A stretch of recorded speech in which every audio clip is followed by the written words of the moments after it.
இந்த பதிவை கேட்டுக்கொண்டிருக்கும் நல்ல உள்ளங்களுக்கு உங்கள் சுவாமிநாதன் ஜோதிடரின் அன்பான வணக்கங்கள்.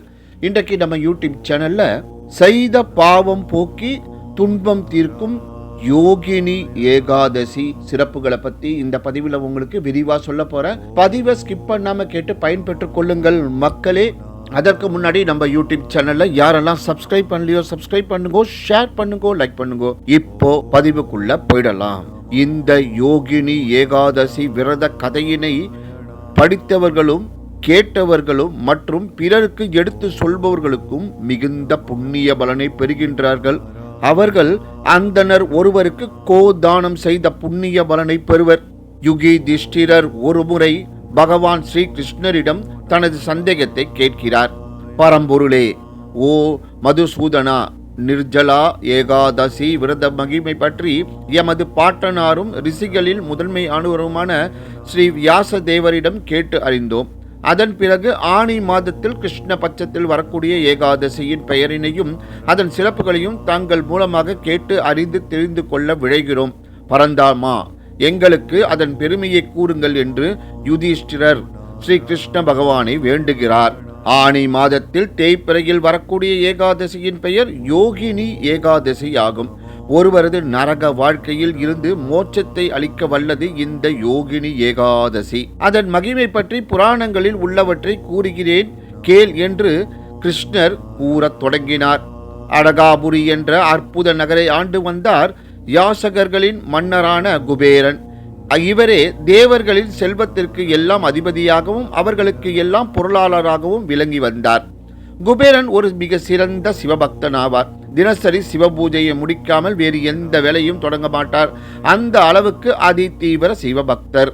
குபேரன் தனது நித்திய சிவ பூஜைக்கு தேவையானவற்றை எல்லாம் எடுத்து வைத்து சரியான முறையில் உதவி புரிவதற்காகவும் மிக முக்கியமான தினசரி நந்தவனத்தில், அதாவது ஃப்ளவர் கார்டன், அங்கிருந்து நறுமணமிக்க மலர்களை பறித்து கொண்டு வருவதற்காகவும் யாச குலத்தினை சேர்ந்த ஏமமாலி என்ற இளைஞனை பணியில் வைத்திருந்தார். ஏமமாலியின் மனைவி பெயர் சொருபவதி. அவள் பெயருக்கு ஏற்ப மிக சிறந்த பேர் அழகியாகவும் நீண்ட நிற கண்களையும் கொண்டவளாக இருந்தாள். ஏமமாலி தனது மனைவியிடம் மிகுந்த அன்பு கொண்டிருந்தான். தினசரி தனது அரண்மனை பணிகளை முடித்தவுடன் ஒரு நிமிடம் கூட தாமதிக்காது தனது இல்லம் சென்று விடுவான். ஏமமாலினின் மிக முக்கிய பணியே தினசரி அதிகாலை மானச ரோவர் ஏறி சென்று அதன் அருகில் பூத்து குலுங்கும் நந்தவனத்தில் இருந்து நறுமணமிக்க மலர்களை பறித்து வந்து சிவபெருமானது பூஜைக்காக தனது எஜமானர் குபேரனிடம் கொடுப்பதுதான். அதன் பின் பூஜைக்கு தேவையான எல்லா பொருட்களையும் எடுத்து வைப்பதுதான். தினசரி இந்த வேலைகளை எல்லாம் ஒழுங்காக செய்து கொண்டிருந்தான் ஏமமாலி. வழக்கம் போல அன்று ஒரு நாள் அதிகாலை மானச ரோவர் ஏறி சென்று நந்தவனத்தில் பூக்களை பறித்துவிட்டு அதனை பார்த்தபொழுது அவனுக்கு பூஜை செய்ய வேண்டிய சிவபெருமான் நினைவுக்கு வருவதற்கு பதிலாக அவனது மனைவி சொருபவதியின் கண்கள் நினைவுக்கு வந்தது. அவனுள் காம உணர்வு தோன்றியது. தனது அரண்மனை கடமையை மறந்தான், உலகை மறந்தான். பூஜைக்காக பறித்த பூக்களுடன் தனது இல்லம் நோக்கி சென்றான். தனது மனைவியுடன் நேரம் போவதே தெரியாமல் மோகத்தில் முழுகினான். அழகாபுரி அரண்மனையில் வழக்கம் போல குபேரன் சிவபூஜைக்காக ஆயத்தமாகி கொண்டிருக்க மலர்கள் வரவில்லை. ஆனால் ஏமமாலி எப்படியும் உரிய நேரத்திற்குள் மலர்களை கொண்டு வந்து விடுவான் என்று மனதில் எண்ணியவாறே மற்ற பூஜைகளை தொடங்கினார் குபேரன். சிவபெருமானுக்கு மற்ற அபிஷேக ஆராதனைகள் அலங்காரங்கள் முடிந்தும் மலர்கள் வந்தபாடு இல்லை. வேறு வழியின்றி வேறு மலர்களை கொண்டு குபேரன் பூஜையை நிறைவு செய்தார். இருப்பினும் வழக்கமாக சாற்றக்கூடிய மலர்களை அணிவிக்கவில்லையே என்ற கோபம் குபேரனின் கண்களில் சிவப்பாகும் அளவுக்கு கொப்பளிக்கத் தொடங்கியது. தனது காவலாளிகளை ஏவிவிட்டு ஏமமாலியை எங்கிருந்தாலும் உடனே பிடித்து வர உத்தரவிட்டான். நேரம் செல்ல செல்ல குபேரனின் கோபம் மிக அதிகமாகியது. காவலாளிகள் அவனை நந்தவனம் முழுவதும் தேடி அங்கு எங்கும் கிடைக்காததால் அதன் பின்பு அவன் வீட்டுக்கு தேடி சென்றனர். அங்கு இருப்பதை அறிந்து அவனிடம் காவலாளிகள் மன்னர் கோபத்துடன் கட்டளையிட்டு அவனை அழைத்து வர சொன்ன தகவலை உரைத்தனர். அதன் பின்புதான் ஏமமாலி மயக்கத்தில் இருந்தவனுக்கு சுய நினைவு வந்தவன் போல நடந்ததை உணர்ந்தான். ஐயோகோ, சிவபூஜைக்குரிய மலர்களை கொய்த்தும் அதனை பூஜையில் சேர்க்காமல் தான் மனைவியின் மேலுள்ள மோகத்தால் இங்கு வந்துவிட்டேன். என்ன நேரப் போகிறதோ, மன்னர் என்ன செய்ய போகின்றாரோ என்ற அச்சத்துடனே காவலாளியுடன் அரண்மனைக்கு சென்றான். அவனை குபேரன் முன்பு கொண்டு போய் நிறுத்தினர் காவலாளிகள். நடுங்கியவாறே நின்ற ஏமமாலியிடம் கடும் கோபத்துடன் நடந்த நிகழ்வுகளை கேட்டறிந்த குபேரன் மேலும் சினம் கொண்டவராய், ஓ மூடனே, உன் மனைவி மேலுள்ள மோகத்தால் மிக உயர்ந்த சிவபூஜையை கூட நீ மறந்து சென்றாய். இதற்கு தண்டனையாக உன் உடல் முழுவதும் குஷ்ட ரோகமாய் நோய் தொற்றி நீ யாச குலத்திலிருந்து விலகி காடுகளை சுற்றி அவதிப்படுவதாக என்று சாபம் அடித்து விட்டார். ஏமமாலி எவ்வளவோ மன்றாடியும் குபேரன் மன்னிக்க மறுத்துவிட்டார். அதனால் அவரது சாபமும் உடனே பலிக்கத் தொடங்கியது. மிக அழகாக இருந்த ஏமமாலி உடல் முழுவதும் குஷ்டரோகம் ஏற்பட்டு அழகாபுரி நகரத்திலிருந்து மறைந்து வேறு ஒரு காட்டுக்குள் வந்து விழுந்து விட்டான். பின்னர் அந்த திக்கு தெரியாத காட்டில் உணவின்றி நீரின்றி பல நாட்கள் அலைந்து திரிந்து ஆங்காங்கு கிடைக்கும் கனிகளையும் இலைகளையும் புசித்து வாடத் தொடங்கினான். தான் செய்த தவற்றை எண்ணி வருந்தியவாறே ஒவ்வொரு நாளும் கால் போன போக்கில் கானகத்தில் சுற்றினான். தினமும் நன்றாக சுகபோக வாழ்வு வாழ்ந்தவன் தற்போது நரக வேதனை கொண்டவனாய் அலைந்து கொண்டிருந்தான். இருப்பினும் பல நாட்கள் அவன் சிவபூஜைக்கு உதவி புரிந்த காரணத்தால் அவன் சேர்த்திருந்த புண்ணியம் அன்று ஒரு நாள் அவனை ஒரு ஆசிரமத்தின் அருகில் கொண்டு வந்து சேர்த்தது. அது மேரு மலையில் உள்ள ஸ்ரீ மார்கண்டேய மகரிஷியின் ஆசிரமம் என்று புரிந்து கொண்டான்.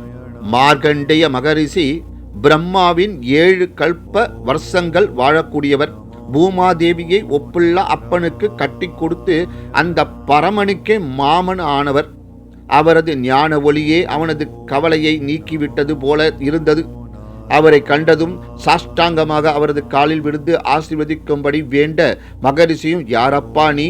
இப்படி ஒரு பொல்லாத நோய் உனக்கு வரும் அளவுக்கு நீ செய்த பாவம் என்ன என்று கேட்டார். மகரிஷியிடம் நடந்த விவரங்கள் அனைத்தையும் ஒன்று விடாமல் மறைக்காமல் கூறி, மேலும் மோகத்தால் தான் செய்த தவறை தற்பொழுது உணர்ந்துவிட்டதாகவும் இனி அதுபோல் ஒரு பிழை தன் வாழ்வில் நேராது என்றும் தான் படும் இந்த வேதனையை தீர்க்க ஒரு உபயம் கூறி அருளுமாறு இருகரம் கூப்பி வேண்டினான். மார்கண்டேய மகரிஷியும் தனது மனக்கண்ணிலேயே ஏமமாலினியின் உள்ளத்தில் உள்ளதை உணர்ந்தார். அவன் கூறியது அனைத்தும் உண்மை என்று அறிந்தார். அதனால் ஏமமாலினியிடம் இரக்கம் கொண்டவராய், நீ செய்த செயல் பெரும் குற்றமாகும். அதற்கு உண்டான தண்டையை தான் நீ இவ்வளவு காலம் அனுபவித்திருக்கிறாய். இப்பொழுது உனது பூர்வ புண்ணிய பலன் காரணமாக இங்கு வந்துள்ளாய். இனி இந்த நிலையிலிருந்து வெளிவர ஆசத மாதத்தில் வரக்கூடிய கிருஷ்ணபட்ச ஏகாதசி அன்று முழு விரதம் இருந்து பகவான் விஷ்ணுவை வேண்டுவதன் மூலமும் அதன் புண்ணிய பலன் மூலமும் நீ முழுமையாக இந்த நோயின் பிடியிலிருந்து விடுபடலாம். உனது பழைய யாச வாழ்வையும் அடையலாம் என்று கூறி ஆசி வழங்கினார். இதனை கேட்டு மிகுந்த மகிழ்ச்சி அடைந்த ஏமமாலி அவருக்கு மீண்டும் சாஷ்டாங்கமாக நமஸ்காரம் செய்து அவருக்கு நன்றி கூறி ஆசிரமம் விட்டு வெளியே வந்தான். மகரிஷி கூறியபடியே ஆனி மாத கிருஷ்ணபட்ச ஏகாதசி அன்று முழு நம்பிக்கையுடன் முழு உபவாசம் இருந்து பகவான் விஷ்ணுவை முழு நேரமும் மனதில் ஜபம் செய்து அன்று இரவு முழுவதும் உறங்காமல் இருந்து அடுத்த நாள் துவாதசி அன்று தனது விரதத்தை பூர்த்தி செய்தான். அந்த புண்ணிய பலன் காரணமாக அவனது குஷ்டரோக நோய் நீங்கியது. மேலும் அவன் மீண்டும் யாச குலத்தில் அழகாபுரி நகரை அடைந்து மகிழ்ச்சியாக வாழ்வை தொடங்கினான். இவ்வாறு யோகினி ஏகாதசி மகிமையை யுதிஷ்டரிடம் கூறிய ஸ்ரீ கிருஷ்ண பகவான் மேலும் கூறுகையில், ஏ அரசர்களின் சிறந்த யுதிஷ்டரா, யார் ஒருவர் இந்த யோகினி ஏகாதசியை முழு மனதுடனும் முழு நம்பிக்கையுடனும் கடைபிடிக்கிறார்களோ அவர்களது அனைத்து பாவங்களையும் என் மனதுக்கு பிரியமான ஏகாதசி தேவி அழிக்கிறாள். அதன் மூலம் அவர்கள் நல்வாழ்வு பெறுவார்கள் என்று கூறி அருளினார். யுகிஸ்திரா, அவ்வாறு இந்த விரதத்தை மிகவும் பக்தியும் ஸ்ரத்தையுடன் கடைபிடிப்பவர்கள் 88,000 அந்தணர்களுக்கு அன்னமிட்டால் என்ன புண்ணியம் கிடைக்குமோ அந்த அளவுக்கு புண்ணியத்தையும் பெறுவார்கள் என்று கூறி அருளினார் பகவான் ஸ்ரீகிருஷ்ணர். இவ்வாறு இதன் பெருமைகளை யுதிஷ்டரிடம் கூறிய ஸ்ரீகிருஷ்ணர் மேலும் கூறுகையில், ஓ யுதிஷ்டரா, இந்த யோகினி ஏகாதசி விரத கதையினை படித்தவர்களும் கேட்டவர்களும் மற்றும் பிறருக்கு எடுத்து சொல்பவர்களுக்கும் மிகுந்த புண்ணிய பலனை பெறுகின்றனர். அவர்கள் அந்தணர் ஒருவருக்கு கோதானம் செய்த புண்ணிய பலனையும் பெறுவார்கள் என்று கூறினார். இந்த பதிவை கேட்டுக்கொண்டிருக்கும் நல்ல உள்ளங்களே, இப்படி சிறப்பு வாய்ந்த இந்த யோகினி ஏகாதசி விரதத்தை மேற்கொண்டு பகவானின் அருளை பெறுவோம். நன்றி, வணக்கம், வாழ்க வளமுடன்.